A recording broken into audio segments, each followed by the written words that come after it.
The news line में आपका स्वागत है। लाखों श्रद्धालुओं की आस्था का केंद्र बाबा टीकाराम तपोस्थली भूमि, आज हम आए हैं यहाँ के बारे में जानकारी करने के लिए, लोगों से जानने के लिए। गोमती तट के किनारे स्थित ये प्रसिद्ध स्थान, जहाँ पर लोग हर मंगलवार को, खास करके हर मंगलवार को बड़ी संख्या में आते हैं और दर्शन पूजन करते हैं। ऐसे में यहाँ लोग मुंडन कार्य हुआ या सत्यनारायण कथा का कार्य हुआ, अन्य जो है धार्मिक कार्यों को लेकर के यहाँ लोग आते हैं और पूजन करते हैं।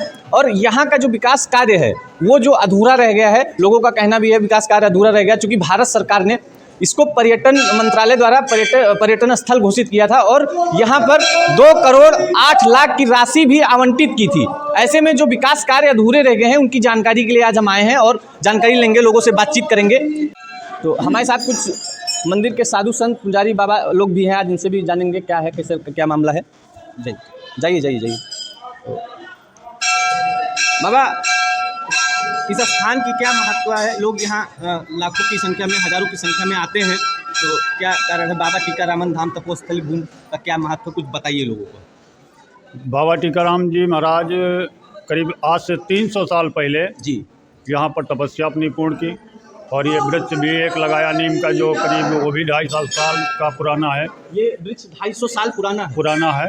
और बाबा टीकाराम की दिनचर्या के बारे में यदि हम बात करते हैं तो पास में यहाँ गोमती नदी है, और गोमती नदी में प्रतिदिन बाबा और उनके साथ एक काशीदास जी महाराज चेला रहते थे। दोनों लोग दिशा मैदान के लिए जाते थे तो नदी के उस पार जाते थे, और चाहे वो भादो हो चाहे कोई महीना हो, नदी एकदम अपने उफान पे हो, लेकिन बाबा जब जाते थे तो नदी में 2 धाराएँ हो जाती थी, एक आधी उधर आधी इधर, और बीच में रास्ता हो जाता था। बाबा उस पार चले जाते थे और अपनी दिनचर्या पूर्ण करके और लौट करके यहाँ आते थे। यही स्थान है जहाँ बाबा तपस्या अपनी पूर्ण कर रहे थे। और रह गई बात लोगों के फ़ायदा की, तो लाखों लोग आते, जो अभी आपने कहा कि लाखों लोग, हज़ारों लोग आते हैं, तो बाबा के यहाँ आने वाले लोगों को सबकी मन्नतें पूरी होती हैं, उनके कार्य पूरे होते हैं। कोई नौकरी के लिए कहता, कोई संतान के लिए कहता, कोई बिजनेस के लिए, और जो जैसे मानता है सबके कार्य पूर्ण होते। इसीलिए बाबा टीकाराम का ये दरबार है और लाखों लोग आते हैं अपनी श्रद्धा के साथ और बने रहते हैं। महाराज यही है। जैसे अभी आपने बोला बाबा भादो हो, कुआर हो, सावन हो, जब भी जाते थे नदी 2 फाट में विभाजित हो जाती थी और वो आर पार चले जाते थे। तो बाबा जो थे वो तो ठीक है, तपस्या करते थे, तपस्वी थे, ठीक है, उनकी एक अलग बात है। लेकिन जो श्रद्धालु आते हैं यहाँ पे स्नान करते हैं, गोमती तट के किनारे, गोमती तट के किनारे स्थान है, तो ऐसे में क्या ऐसी कुछ सुविधाएं हैं यहाँ पे स्नान करने के लिए? जो घाट बनाए जाते हैं, ऐसी कुछ सुविधाएं, पर्यटन स्थल भी ये घोषित है, तो ऐसे में कुछ ऐसी, देखिए यहाँ पर्यटन स्थल का पैसा तो आया था, करीब 2 करोड़ 8 लाख रुपया आया था। बिल्कुल आया था। तो उसमें कुछ शौचालय आदि और घाट पर भी कुछ काम हुआ है, लेकिन कुछ काम हुआ है अर्धनिर्मित, दोनों जगह हैं, और कहीं का कोई कार्य पूर्ण नहीं हुआ। और पैसा भी हमको लगता है पूरा लग गया, नहीं लगा ये तो भगवान ही जाने, पर कार्य नहीं पूरा हुआ ये तो हम देख रहे हैं और जान रहे हैं, कार्य नहीं पूरा। क्षेत्रीय नेताओं द्वारा विकास कार्य कराए जा रहे हैं यहाँ पर? नहीं, क्षेत्रीय नेताओं से कोई विकास नहीं हुआ है। लाइट वगैरह तो हमारे यहाँ माननीय विधायक श्री दिनेश रावत जी ने 2 लाइटें दी हैं, लेकिन और कोई विकास नहीं किया। जो आप बोल रहे हैं 2 करोड़ 8 लाख रुपया आया है, उसमें जानकारी मिली है 60 लाइटें, रोड का कार्य, ये सारे कार्य हुए थे, लेकिन कुछ कार्य अधूरे रह गए, जैसे कि रैन बसेरा हो गया या बारिश में साधु संतों के लिए बैठने का स्थान हो गया, ये सारी चीज़ें अभी अधूरी रह गई हैं। देखिए, बताने तो कोई कुछ भी बता सकता है, कागज़ पे लिखा पढ़ी भी हो सकती है, ये तो संभव है, पर जो ज़मीन पर कार्य है तो कहीं चला तो जाता नहीं, वो तो ज़मीन पर ही रहता है।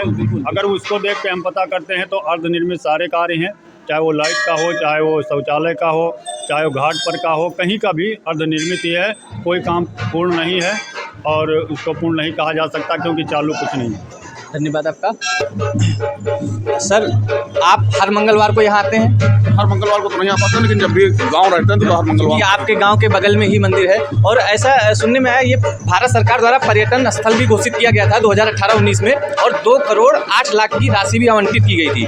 लेकिन यहाँ के बाबा से अभी बाबा लोग जो हैं उनसे बातचीत हुई है, उन्होंने बोला है कि विकास कार्यों में धांधली भी हुई है, तो इस पर आप कुछ बताइए। श्रीमती प्रियंका सिंह रावत जी लोकसभा सांसद थी, उन्होंने पर्यटन मंत्रालय से यहाँ विकसित करने के लिए धन आवंटित कराया था, लेकिन दुर्भाग्यवश 2019 में उनका टिकट कट गया और तत्कालीन सांसद जो कि भारतीय जनता पार्टी के ही थे, उन्होंने इधर गौर नहीं किया, जिससे कामों में थोड़ा कमी आई है।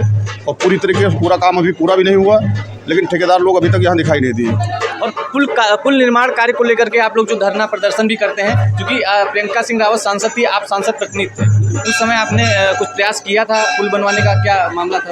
पुल बनवाने का प्रयास किया गया था, पुल अब तक बन भी गया होता, लेकिन इधर भेटा के कुछ दो लोगों का विवादित कुछ ज़मीन पड़ती है, जिसकी वजह से रोड अभी तक घाट तक नहीं बन पाई। कोशिश करते हैं लोग कि जैसे वो विवाद खत्म होता है, जैसे रोड कंप्लीट होती है, वैसे पुल का निर्माण जल्दी कराया जाएगा। और सर इस स्थान की कुछ प्रसिद्ध बातें जो हैं वो हमको बताइए। प्रसिद्ध बातें क्या, हम लोग तो पैदा नहीं हुए थे तब से ये स्थान है। पूर्वज हमारे बताया करते थे कि हमारे गांव में नाथ बाबा हैं और ये टीकाराम बाबा, दोनों लोग दोस्त थे और ये धक्कड़ी संत थे, तो दोनों लोगों ने जीवित में ही संभाल ली थी। जो भी कहते थे इतने तपस्वी थे कि हमेशा पूरा हो जाता था, जिनका महत्व आप देख ही रहे हैं मेला ग्रुप में। तो ये थे हमारे साथ सांसद प्रतिनिधि, पूर्व सांसद प्रतिनिधि राजकुमार सिंह जी, इनसे जाना मंदिर के बारे में।